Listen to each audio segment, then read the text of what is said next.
One of the biggest impressions Swami made on me was when I first went and saw him in 72 and came away to this country with two little kids, a child who was 1 and another child who was 4.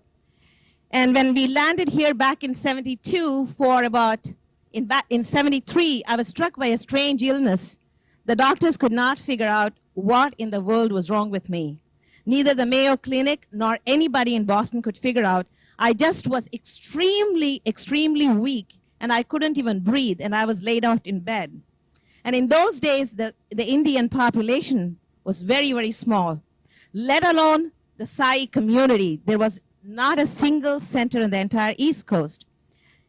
I knew about Swami, I'd been to him, and the doctors simply could not do anything for me. So here I was with my husband, 2 little babies, and staying in bed, and we had no money, no nothing, no family. For 3 years, it was an intense struggle, and I don't know whether many of you know, there used to be a woman by name Indira Devi. I don't know where Indira Devi is now, but at that time, Indira Devi was very close to Swami. And there was another person called Hilda Charlton in New York. She also was blessed of going to Swami. So Hilda and I met one time, and we spent about 4 hours talking about Swami. And she has a room called the Room of Masters, where she used to have the pictures of pretty much every master. By that I meant everybody going backwards and forwards, and Swami. And so we sat in the Room of the Masters, as she called it, and talked about him for 3-4 hours. And then I had gone into reading Swami's books where he kept talking about his name. All the doctors had given up, and what do? I'm a 27-year-old, 2 kids, nobody in this country. Now what do I do? So I started reciting Swami's name because I'd heard him speak about it before I came to America. But the Swami's name, I would repeat it constantly, but my memory was not very good at that time because I had become so weak. I could not walk, I could not think, I could not talk, or I couldn't even sit up and eat. The only thing I could force myself to say was to say Om Shri Sai Ram. Now I did this for almost 6 months to 8 months, and nothing happened. I was saying it during the few hours in a day. I did not know what to do with myself. What do? I'm not dying. I'm not gone. What do I do with this? So I took to repeating his name every minute of the day, every second of the day. And I did this almost for 1 full year, at the end of which I told my husband, listen, I don't think I want to die in this country. Take me to Swami so that I can die at least in his presence. And what does my husband do? He's got one job, he's got no vacation. So we reserved our seats to go to India. This was back in December 1975. So we were supposed to leave in 2 days, and then I became so severely sick that he could not even have taken me in a stretcher. So we canceled it. Again, in April, we decided to go, and again I became so sick he had to cancel. And then in the month of May, I said, listen, it doesn't matter, even if I die in the plane, just take me there. So we reserved the seats. We are supposed to leave on May 22nd or 23rd, I don't remember. 3 days before that, my husband gets a very strange urinary infection and is bleeding. And I didn't even have a single friend to take us to the hospital. So I called somebody, a stranger, I said, take him to the hospital. And I can't drive, I can't sit with him. So they do some kind of a whatever, the examination, to try to figure out, does he have a stone? There you go, okay. And then the next day he calls me from the hospital because they just brought him back, but he was okay, but he has a very serious infection. And I haven't driven for 3 years, right? I take the key, go to the car, because somebody has to go and see my husband. I say, Sai Ram, I don't know because I can't walk because my balance is not good. They think it is a brain tumor, but they can't identify it exactly where the tumor is, but I have all the signs of a brain tumor. So I get into the car. The hospital is just like 1 mile from my house. I drive the car for about 2 minutes, and I'm so nervous, and I can't see right. So I have to pull it to the shoulders and stop. You wouldn't believe it, I should have stopped at least 20 times before I drove into the hospital. And then I walk up I take somebody's help and ask them to take me upstairs to my husband's side. And he's very groggy. And we both hold hands and we pray for a while. Then I somehow get back home because the children are at home. They don't know what's going on.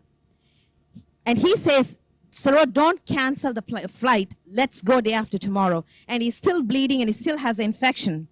So what we do is we go ahead and finally he's able to drive us to the New York airport. It's about 100 miles. We get onto the Air India plane. We get in. And just before the flight takes off, my husband starts the problem again. So the pilot has to announce to see that there's a doctor on the flight. He's in excruciating pain.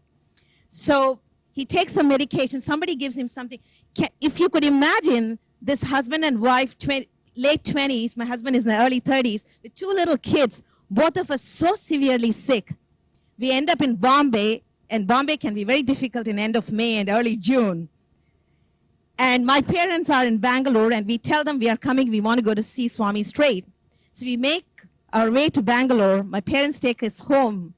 The next morning at 4 o'clock in the morning, in the meantime, before I left, a week before I left, Swami comes in my dream and he says, I'll see you at 10 o'clock. All right? I mean, I don't even think I'm going to live to see him. So he's going to see me at 10 o'clock. But, it's fine. It's a dream. So I end up in the evening, in the morning at 4 o'clock, my parents get the taxi ready, put my husband who is sick at the back, put me at the back, I'm sick. They take these two little kids on their laps, and we take this car and go towards Parthi. Puttaparthi in early June can be a test for anybody's physique, leave alone extremely sick people. And we get closer to Parthi, and it's extremely hot.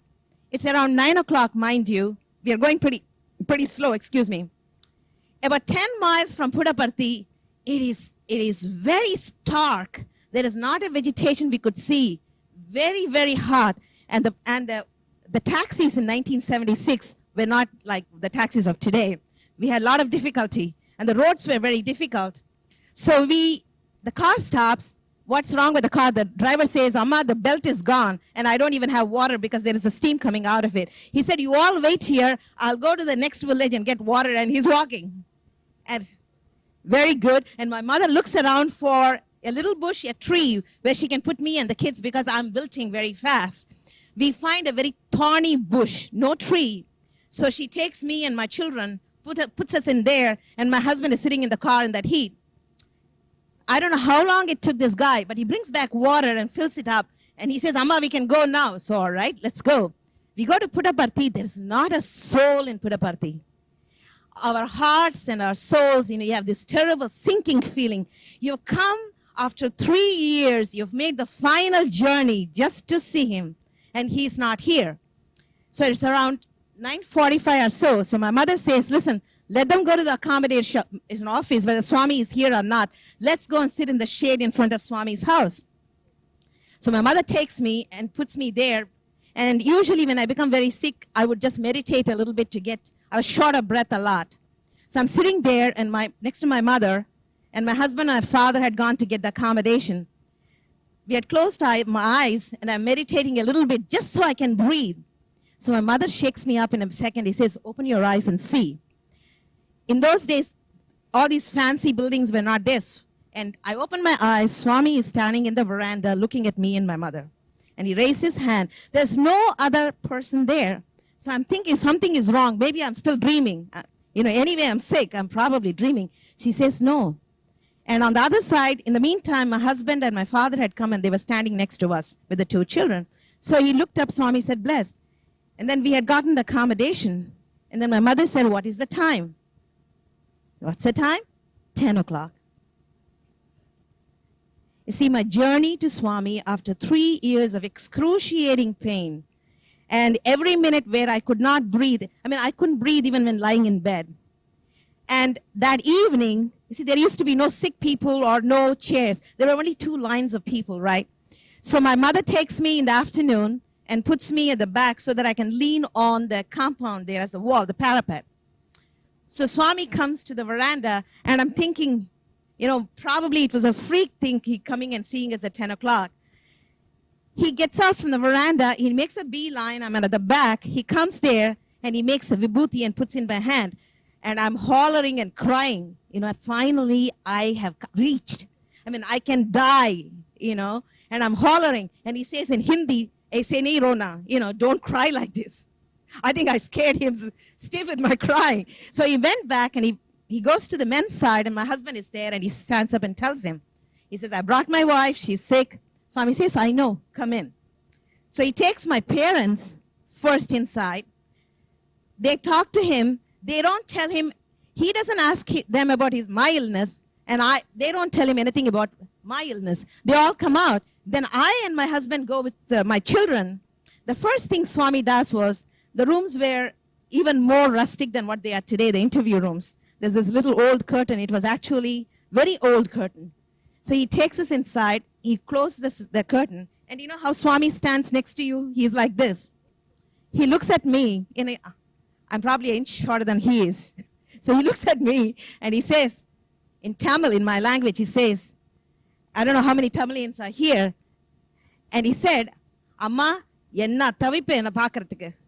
That means, how much of pining you had done. He said, twice you almost got onto the plane, you couldn't make it. He says, I feel it right here. See, the secret of that, the whole thing was, and we had a wonderful interview. I came out into the front room without asking Swami that I was sick. I totally forgot about it. But just before I left, I told him, I have been sick. He says, I know. By the way, I've been sick, Yeah, they talk about in the olden days doing tapas in the Himalayas with one leg. I believe I've done tapas without two legs, But that's the kind of journey. But he gave me vibhuti and he cured me and everything after that. But what I'm trying to get to all of you is, it is not like 1, 2, 3, here is God, let the miracle come, take me away. No. I am very convinced that God gives us tutorials. And without the tutorials and the clinical experiences, we never graduate. Some of these tutorials are very hard to take, but sweeter is the success in the graduation. I'm very convinced about it because I can do the work of 10 women today. I've never been as energetic as I've been for the last 20 years. And he can remake your life like nobody can. I don't know what God is. Do you? I only know what other people say, this is God. But I know here is a being who can do for me that nobody else can do.